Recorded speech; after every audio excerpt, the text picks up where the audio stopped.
Goregaon ward क्रमांक 51 मधून अपक्ष उमेदवार सुशीला संदीप जाधव यांच्या प्रचार रॅलीला जोरदार सुरुवात झाली। या प्रचार रॅलीत महिला आणि पुरुष मतदारांनी मोठ्या संख्येने सहभाग नोंदवत आपला उत्स्फूर्त पाठिंबा दर्शवला।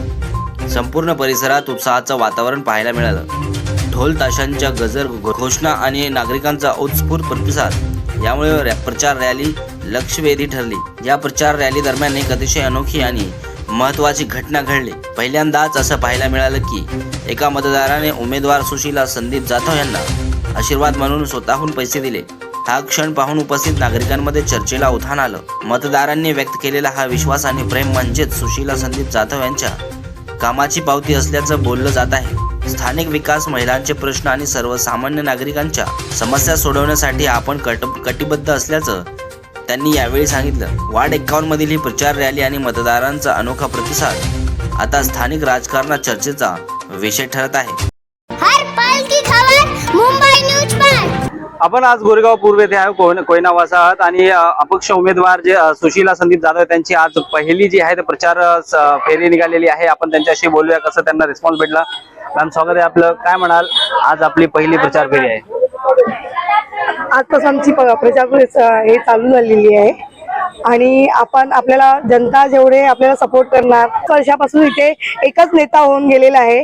काय जसं 20 वर्षांमध्ये काही बदलाव झालेला नाहीये आणि आता आपल्याला ते बदलाव करायचा आहे। तर सगळ्या जनतेने आता वोट चेंज म्हणजे बदलाव करायला पाहिजे की वोट द्यायला पाहिजे आता की आपण काहीतरी विकास करू। आपल्यासोबत आणि आपल्या माझ्या सोबत आहेत सगळ्या महिला, त्यांचे पण SRA ची कामं खूप रखडलेली आहेत। आतापर्यंत त्यांना कुठल्या नेत्यांनी मदत केलेली नाहीये आतापर्यंत आणि आम्ही आतापर्यंत त्यांना मदत आलेले आहे आणि याच्या पुढे पण आम्ही करणार।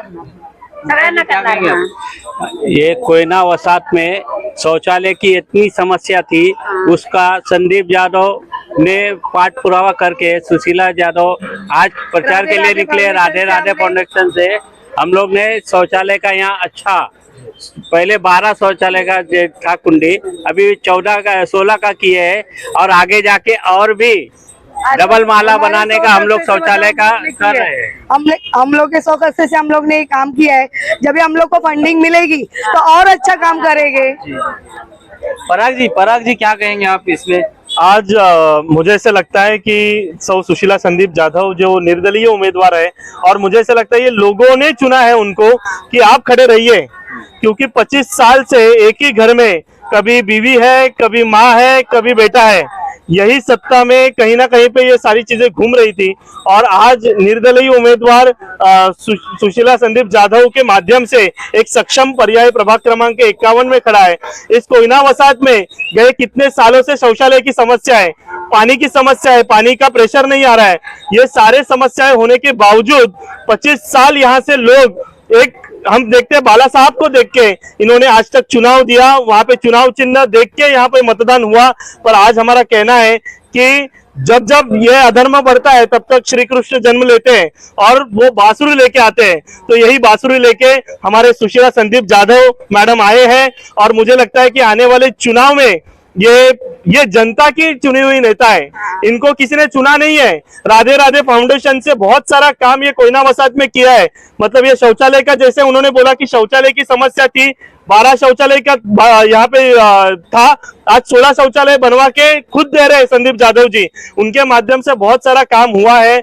कभी भी उनको कॉल करो तो वो वहां पे उपलब्ध रहते हैं। आज मुझे लगता है कि सारी जनता ने ये तय किया है कि आने वाले महानगर पालिका के चुनाव में प्रभाग क्रमांक 51 से सुशीला संदीप जाधव बांसुरी लेके जीतने ही वाली है। संदीप जाधव आगे बढ़ो, हम तुम्हारे साथ हैं। आता तुमचे हे आशीर्वाद मी घेते, पुढे अशी मी तुमची कामं करणार आहे आणि करणार आम्ही करत आले आहे आतापर्यंत आणि पुढेही करणार आहे। आम्हाला आता बदल हवा आहे। आमचा तुम्हाला काय मिळेल? मॅडम, तुम्हाला आता यांनी पैसे दिलेत, कशा बाबतीत दिले? हे मला त्यांचा आशीर्वाद म्हणून दिलेले आहेत। हा हा हा, आम्हाला अच्छा, बदल पाहिजे ओके। ते आम्ही करण्यासाठी अच्छा. म्हणजे असं पहिल्यांदा घडते की कोणतरी मतदाता जे आहे तो पैसे देतोय उमेदवाराला. 20 वर्षामध्ये एकच नेता इथे होऊन गेलेला आहे आणि काही लोकांची कामं झालेली नाही आहेत आणि खूप अपेक्षा होता त्यांना की माझ्याकडून मी काही कामं करू शकते, त्यामुळे त्यांचा आशीर्वाद म्हणून मला हे पैसे मिळालेले आहेत. धन्यवाद. आणि मी हा आशीर्वाद मी घेऊनच चालले आणि पुढे येणार मी माझी साथ देणार आहे.